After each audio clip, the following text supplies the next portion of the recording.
సుపుక్ TV చూసే వాళ్ళందరికీ ముందుగా ఉగాది శుభాకాంక్షలండి బాబు. ఈ హేవలంబి నామ సంవత్సరంలో మన లీడర్ల తలరాత్రులు ఎట్లా ఉంటాయో ఇప్పుడు ఒకసారి చూద్దాం. ఎద్దు బుర్ర పెద్ద బుర్ర అన్నారు కాబట్టి ముందుగా పెద్ద తలకాయ అద్వానీ దగ్గర నుంచి మొదలెట్టేద్దాం. అద్వానీ గారికి ఈ ఏడాది ఆదాయం 18, వ్యయం 2. ఈయనకి ఈ ఏడాది ఏమీ మాట్లాడకుండా ఆమోద ముద్రలేసే ఉద్యోగం వచ్చే అవకాశాలు అయితే పుష్కలంగా ఉన్నాయండి బాబు. ఎప్పటి నుంచో కలగంటున్న కుర్చీలో కాకుండా కోసంత కుషన్ ఎక్కువగా ఉండి మెత్తగా ఉండే కుర్చీలో కూర్చునే అవకాశం అయితే ఉంది. అయితే రాహు రఫాడించేసి కేతువు కోపగిస్తే మాత్రం మనం ఏం చెప్పలేమండి బాబు. ఇప్పుడు మోడీ విషయానికి వస్తే ఈయనకి ఆదాయ వ్యయాలతో అసలు పనే లేదు. గత ఏడాదిలాగే ఈసారి కూడా ఆంధ్రప్రదేశ్కి తప్ప అన్ని రాష్ట్రాలకి అకౌంట్లు సెటిలింగ్ చేసేస్తారు. ఈ ఏడాది 2000 నోట్లు రద్దు చేసేస్తానని అంటే మాత్రం ఈయన పొద్దుపోయే అవకాశం ఉండదండి బాబు. ఇంకా మన యువ నాయకుడు అదేనండి యువరాజు అంటారు కదా రాహుల్ గాంధీ, ఆయన గోరిని ప్లూటో గ్రహం ఫారిన్ నుంచి చూస్తుండడం వల్ల ఈ ఏడాది కూడా ఓ అడ్డు బియ్యం తలంబ్రాలు పోసుకునే యోగం, ఇప్పుడు జీలకర్ర బెల్లం తల మీద పెట్టుకునే యోగం లేవు. అందువలన చేత కోసంత మెత్తగా ఉన్న దిండు కాళ్ళ మధ్య పెట్టుకుని పడుకుంటే కోసంత శాంతి కలుగుద్ది. ఈ ఏడాది ఈయనకి రహస్య విహారయాత్రల యోగం మాత్రం కనిపిస్తున్నదండి బాబు. మన విజన్ ఉన్న సీఎం చంద్రబాబు విషయానికి వస్తే ఈయన శని శాటిలైట్ పై నుంచి చూస్తున్నది.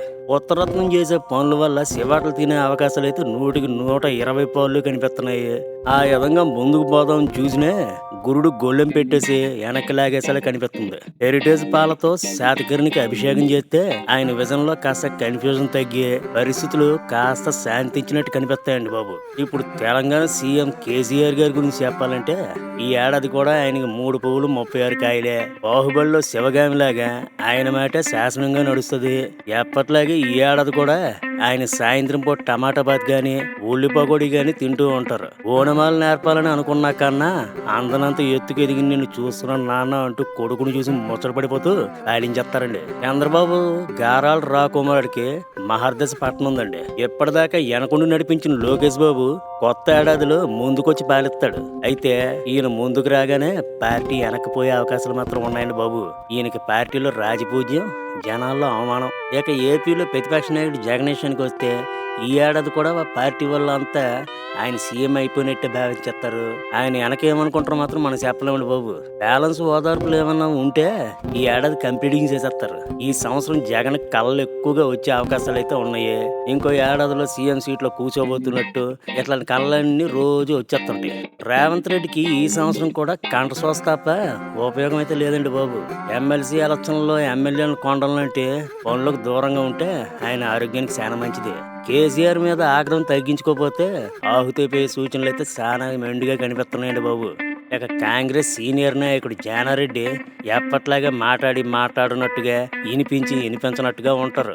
అనవసరంగా ఏదో మాట్లాడాలని ట్రై చేసి జనాన్ని ఇబ్బంది పెట్టకుండా బెడ్ మీద తడిగొడ్డేసుకుని పడుకుంటే మంచిదండి బాబు. ఐస్ వేసుకుని పడుకుంటే కాస్త చల్లగా ఉండే అవకాశం కూడా ఉంటది. ఎందుకంటే ఇప్పుడు సమ్మర్ కదా. ఇక తెలంగాణ కాంగ్రెస్ ప్రెసిడెంట్ ఉత్తమ్ కుమార్ రెడ్డికి ఈ ఏడాదిలో గెడ్డం బాగా సికాకు పెట్టే సూచనలు అయితే కనిపిస్తున్నాయండి. కాంగ్రెస్ అధికారంలో వచ్చే వరకు గెడ్డం గీసుకున్న ఆయన చేసిన ప్రతిజ్ఞకి గెడ్డం దురద ఎక్కువైపోయి బాధపడే సూచనలు అయితే కనిపిస్తున్నాయి. అప్పట్లో తొడగొట్టేందుకు ఇప్పుడు మదనపడే అవకాశం ఉన్నదండి. ఇక మన జనసేన పవన్ కళ్యాణ్కి ఈ ఏడాది కూడా పరీక్షాకాలమే. ఈ ఏడాది కూడా ఆయన ప్రశ్నిస్తూనే ఉంటాడు కానీ ఆన్సర్లు మాత్రం దొరకవు. అసలు పార్టీ ఎందుకు పెట్టారో చెప్పమని జనం ప్రశ్నించే అవకాశం ఉంది. బుధుడు గురుడు గూడుపోటని అవ్వడం వల్ల ఆయన మిరమిర మీసం మెలేద్దామన్నా సంపంగి నూనె దొరకపోవడం వల్ల మెలి తిరక్కపోవచ్చండి బాబు. గబ్బర్ సింగ్ సినిమాకు దూరం అయిపోయిన బండ్ల గణేష్ లాంటి హారతి కర్పూరం బ్యాచ్ మళ్ళీ దగ్గరయ్యే అవకాశాలు అయితే ఉన్నాయి. కోసం జాగ్రత్తగా వ్యవహరించకపోతే కుటుంబ శంకర్ జీవితంలో ఈ ఏడాది ఖుషి ఉండదు బాబు. ఇక ఢిల్లీ సీఎం కేజ్రీవాల్కి ఈ సంవత్సరం అంతా కూడా అశుభ్రతే. ఆయన దగ్గర చీపురు కట్ట ఉన్నా తుడుచుకోలేని పరిస్థితులు తలెత్తుతాయి. చీపురులో పుల్లలు రాలిపోయినట్టుగా పార్టీలో లీడర్లు జారిపోయే సూచనలు ఉన్నాయి. దేశాన్ని తుడిచేసి కంటే ముందు ఆయన తన పార్టీ ఆఫీసును తుడిచే పని మీద కోసంత మనసు లగ్నం చేస్తే మంచిది. చీపురును ఒక మూల పెట్టి రోజు 108 ప్రదక్షిణలు చేస్తే ఇంకా ఉపశమనం లభిస్తుందన్నమాట. ఇవండి ఈ కొత్త సంవత్సరంలో మన లీడర్ల జాతకాలు. మీరు అందరూ తెలుసుకున్నారు కదా. ఇంకొంట సెలవు.